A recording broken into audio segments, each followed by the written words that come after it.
Express, an international courier service. Bhadradri జిల్లాలో కొలువుదీరిన శ్రీరాముని గుడి ఇకపై కనీవిని ఎరుగని రీతిలో కొత్త రూపు సంతరించుకోబోతోంది.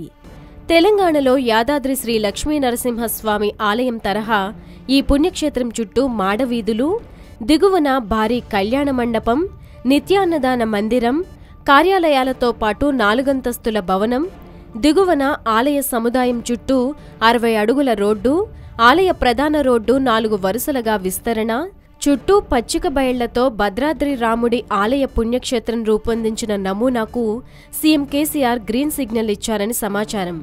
125 కోట్ల రూపాయలతో కొత్త రూపు ఇవ్వాలని ప్రభుత్వం సంకల్పించింది.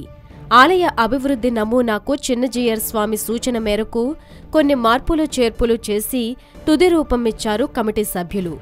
అలాగే భక్త రామదాసు స్మారక ట్రస్ట్ మందిర నిర్మాణానికి ప్రణాళికలు రూపొందించనున్నారు. భద్రాద్రి రాముడి ప్రధాన మందిరం 90 అడుగుల ఎత్తున్న గుట్టపై కొలువుదీరింది.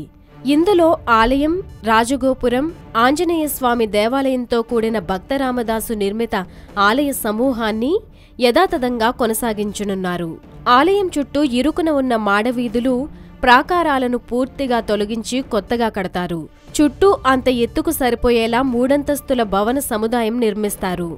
ఆ భవనం పైభాగంలో ఆలయం చుట్టూ మాడవీధులు రూపొందిస్తారు. ఆలయానికి ఎడమవైపు 2వ అంతస్తులో దాదాపు 2000 మంది సామర్థ్యంతో కళ్యాణ మండపం నిర్మించదలిచారు. దాని దిగువన ఆలయ కార్యాలయాలు, ఇతర కార్యాలయాలుంటాయి. కుడివైపు నిత్యాన్న దానశాల, దాని దిగువన వంటశాల, స్వామివార్లకు ప్రసాదాలు రూపొందించే మరో వంటశాల విడిగా ఉండనున్నాయి. గోదావరి వైపు నుంచి నేరుగా ఆలయంలోకి వెళ్లేలా వంతెన సహాయంతో మెట్లదారి నిర్మించనున్నారు. రామభక్తులు సేద తీరేందుకు విశాలమైన పచ్చిక బయళ్లు నిర్మించనున్నారు.